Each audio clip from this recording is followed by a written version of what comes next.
Namiesta nga pala kami sa Barangay Tabon mga mare at pare at dito nga lang din yan sa Isla ng Talim. Marami nga po kaming naging binalot dahil marami nga kaming kakilala dito sa Barangay Tabon dahil taga dito nga yung tatay ni Buyo. Hi guys! Another day, another mini vlog na naman ang buhay namin dito sa isla at ngayong araw nga pala ay mamemiesta nga kami ni Buyok sa Barangay Tabon. Malapit nga lang po ito sa aming nayon at isang barangay nga lang ang pagitan. Sumama nga po sa amin si Megan at si Ate Cassie at meron nga ring ilang nakisakay. Napakaganda nga po ng panahon ng umaga at kalmang-kalma nga ang dagat kaya naman marami nga kaming nakasabay pamimista. Pero nung nasa tapat na nga po kami ng Dunggot ay bigla nga pong lumakas ang hangin kaya naman medyo natakot nga ako. Pero sabi nga sa akin ni Buyok mga mare at pare wala naman daw akong dapat ikatakot dahil malaki naman daw itong bangka namin at kayang-kaya naman daw. So ay na nga mga mare, ilang minuto pa nga lang kami naglalakbay sa dagat ay natatanaw na nga agad namin ang Barangay Tabon. Naamoy ko na nga rin ng minuto mga mare at pare, tamang-tama at di nga kami nag-agahan sa bahay. Piyestang-piyesta nga dito sa Barangay Tabon mga mare dahil tingnan nyo naman na talaga namang punong-puno ng gayak ang kanilang daan tapos ay nakasalubong pa nga namin itong mga musiko. Taon-taon talaga mga mare na may miesta talaga kami dito sa Barangay Tabon dahil bukod nga sa taga dito yung tatay ni Buyok marami nga rin kaming kaibigan dito. Inantay nga lang naming makadaan yung musiko mga mare at pare at maya-maya nga lang dumiretso na nga kami doon sa isa naming kaibigan at doon nga kami nag-almusal. Mabuti na lang talaga at kahit bang aga pa nga nung mga oras na yan ay may nakahanda na ng pagkain doon sa bahay ng isa naming kaibigan. Kaya yan nga mga mare, pinakain ko na nga rin itong mga bata naming kasamahan dahil gutom na nga rin daw sila. Pagkatapos nga namin mag-almusal dito mga mare, nagpahinga nga lang kami saglit at maya-maya nga lang lumipat na nga kami dito sa katapat bahay nila. Kaibigan rin kasi namin ito mga mare at pare, taon-taon ngayon nandito nga kami at hindi nga kami pwedeng pumaliya. Diyos ko dahil. Nakasabay pa nga namin pamimista itong mga bata, talaga namang tuwang-tuwa sila dahil makakasama na nga raw sila sa wakas sa aking vlog.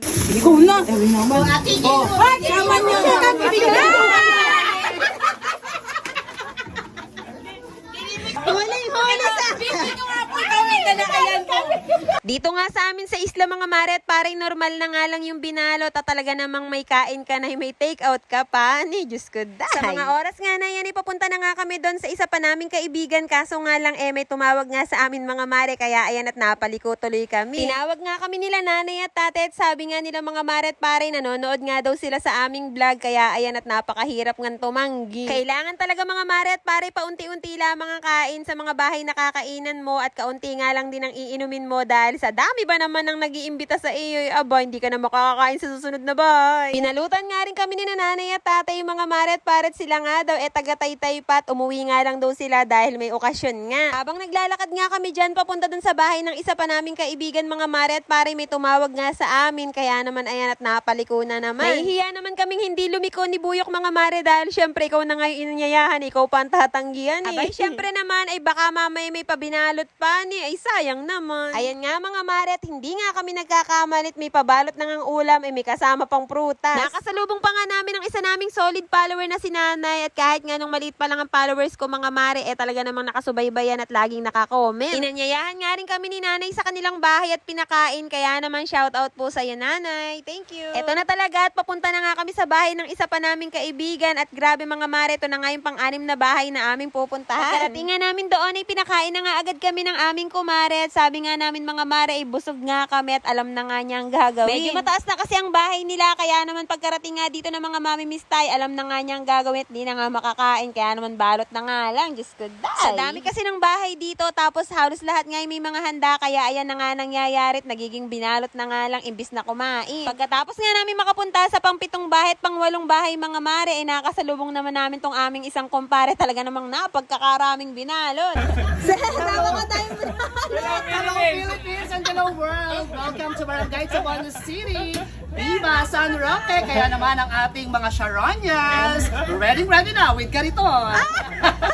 Nakakatawa guys, sabi na grabe, isang kariton. Ninong, let's go!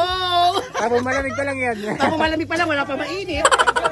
Kumpare nga namin yan na sa dami nga ng kanyang kaklose dito at kakilala, kaya naman ayan nga ang resulta, isang kariton na binalo. Dumaan nga rin kami dito sa kapatid ng tiyuhin ni Buyok at ito nga yung pangsyam na bahay na aming pupuntahan, kaya ayan mga mare at automatic nga na may Sharon tayo. At dahil medyo mabigat na nga yung dala naming binalot kanina, kaya naman iniwanan na nga muna namin yon doon sa bahay ng isa naming kumare at saka naman naggala-gala pa nga kami. Dumaan nga rin kami dito sa bahay ng tiyuhin ni Buyok at pinagbalot nga rin kami mga mare, and the rest ay history na nga. Diyos ko, day! Binalot ko! Binalot! Nabakasa! Kaya naman mga mare at pare, kung nakarating nga kayo hanggang dito sa dulo at kung nagustuhan nyo nga itong video na to, ay baka naman pa-heart at pa-share at syempre pa-follow na rin po. Yun lang mga mare, maraming salamat sa panonood.